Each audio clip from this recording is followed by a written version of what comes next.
Hello everyone, welcome back to my YouTube channel. So आप में से बहुत सारे एस्पिरेंट्स जो केवीएस और एनवीएस की तैयारी कर रहे हैं, उनके मन में बहुत सारी क्वेरीज़ हैं, जैसे पहली पोस्टिंग कहाँ मिलेगी, होम डिस्ट्रिक्ट मिलता है या नहीं मिलता है, पहली पोस्टिंग के बाद ट्रांसफ़र कैसे होगा। ये सारे इतना दिमाग में क्वेश्चंस हैं। स्पेशली मैं एनवीएस वालों के लिए बात कर रही हूँ। तो आज की जो वीडियो है ये स्पेशली उन सभी सवालों का जवाब है। तो शुरू करते हैं अपनी वीडियो। पहला सवाल ये है कि क्या होम पोस्टिंग मिलेगी या नहीं मिलेगी। तो इसका सिंपल सा जवाब है नहीं। आपको नवोदय में होम पोस्टिंग नहीं मिलती है। ना तो आपकी पहली पोस्टिंग कभी होम पोस्टिंग होगी और ना ही आप लाइफ टाइम में कभी अपनी होम डिस्ट्रिक्ट में जा पाएंगे। आप होम डिस्ट्रिक्ट छोड़ के उसके अलावा जितने भी नवोदय हैं उसके लिए एलिजिबल रहते हैं। सेकेंड क्वेश्चन ये आता है कि हमारी पहली पोस्टिंग कहाँ होगी। तो देखिए, इसका जवाब ना मेरे पास है, ना आपके पास है, ना यूट्यूब पे किसी के पास है। वी डोंट नो कि आपकी पहली पोस्टिंग कहाँ जाएगी। मैं यूपी से हूँ, ठीक है, वेस्टर्न यूपी से, और राइट नाउ मेरी पोस्टिंग है एमपी में। एमपी में भी महाराष्ट्र गुजरात बॉर्डर, ठीक है। तो मतलब अपने घर से कम 1000 किलोमीटर्स में दूर हूँ। ऐसे ही मेरी एक फ्रेंड है, उसका जो होम स्टेट है वो कर्नाटका है और उसकी करंट पोस्टिंग पंजाब में है, first posting. So we don't know कि आपकी पहली पोस्टिंग कहाँ जाएगी, कौन से स्कूल में जाएगी, कौन सी स्टेट में जाएगी। इस सवाल का जवाब हमारे में से किसी के पास भी नहीं है। लेकिन हाँ, ये गारंटी है कि आपकी फ़र्स्ट पोस्टिंग हो या जो भी पोस्टिंग हो, आपकी होम डिस्ट्रिक्ट में बिल्कुल भी नहीं जाने वाली है। नेक्स्ट क्वेरी ये आती है कि एनवीएस की ट्रांसफ़र पॉलिसी क्या है। मतलब फर्स्ट पोस्टिंग के बाद हम कब ट्रांसफ़र के लिए एलिजिबल हो जाएंगे, या ट्रांसफ़र कैसे कैसे होते हैं। तो सी बहुत सिंपल शब्दों में आपको बताने वाली हूँ। एनवीएस के जितने भी स्कूल्स हैं वो 4 स्टेशंस में डिवाइडेड है: very hard, hard, semi hard and plain station. इन सभी स्टेशंस पे आपका एक लॉक इन पीरियड होता है जो होता है 2 साल का, ठीक है।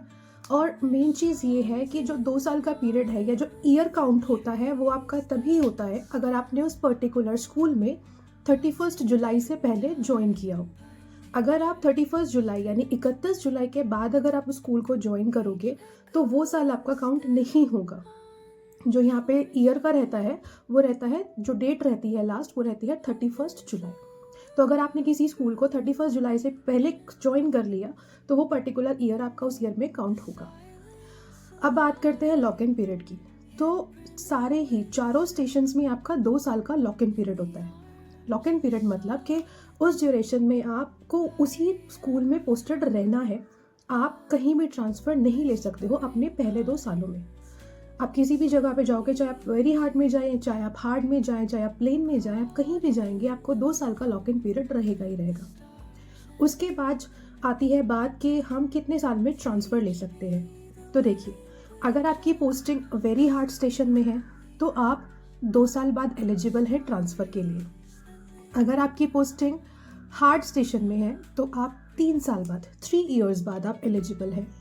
अगर आपकी पोस्टिंग सेमी हार्ड में है तो आप 4 ईयर्स यानी 4 साल बाद एलिजिबल हैं। और अगर आपकी पोस्टिंग प्लेन स्टेशन में है तो आप वहाँ से 7 ईयर्स बाद अपनी मनचाही जगह पे पोस्टिंग के लिए एलिजिबल है, ठीक है। लेकिन इसमें एक और चीज़ मैं आपको ऐड करके बताना चाहूँगी कि जो लॉक इन पीरियड होता है 2 साल का, उसके बाद अगर आप चाहें तो आप प्लेन स्टेशन से किसी हार्ड और वेरी हार्ड स्टेशन भी जा सकते हैं।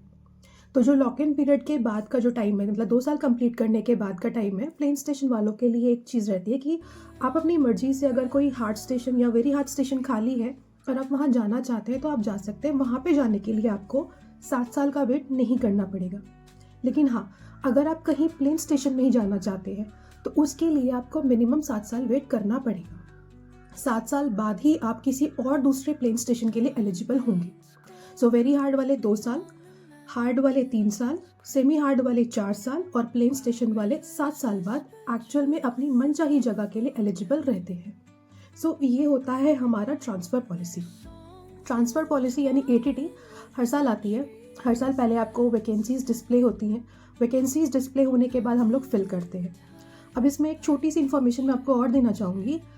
जैसे स्कूल्स में होता है टीजीटी इंग्लिश 2 होते हैं, टीजीटी मैथ्स 2 होते हैं, टीजीटी हिंदी भी 2 होते हैं। अब समिति का क्या रूल है? समिति ये बोलती है कि जो 2 टीजीटी इंग्लिश है या 2 टीजीटी हिंदी है या 2 टीजीटी मैथ्स है, उसमें से जो एक सीट है वो फीमेल के लिए रिजर्व्ड है। सपोज़ करो मान लीजिए मेरे स्कूल में मैं हूँ, ठीक है, मैं फीमेल हूँ, मेरे साथ जो है वो सर वो मेल है। कल को अगर वो सर ट्रांसफ़र ले लेते हैं तो उनकी जगह कोई फीमेल भी आ सकती है, कोई मेल भी आ सकता है। लेकिन अगर मैं ट्रांसफ़र ले लेती हूँ तो मेरी जगह पे केवल फीमेल ही आएगी।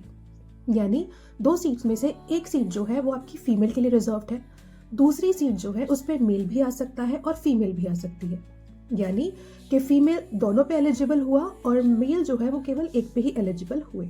तो ये वाला जो चीज़ है कि एक मेल एक फीमेल, ये वाला concept TGT maths, TGT Hindi और टीजीटी इंग्लिश के लिए है, क्योंकि इन तीनों सब्जेक्ट में 2-2 टीजीटीज़ होते हैं। सो ये समिति का नया रूल है, तो इसलिए मुझे लगता है कहीं ना कहीं फीमेल्स को थोड़ा सा बेनिफिट है कि एक स्कूल में अगर 2 सीट खाली है तो वो दोनों के लिए एलिजिबल है, और अगर एक स्कूल में 2 सीट खाली है तो मेल जो है वो बेचारे एक के लिए ही एलिजिबल है। सो ये कुछ रूल्स हैं, ये कुछ ट्रांसफ़र से रिलेटेड आपके सवालों के जवाब हैं। आई होप आपको चीज़ें क्लियर हुई होंगी।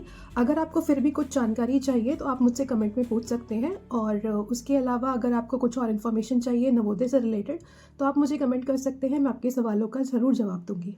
Till then take care, bye bye.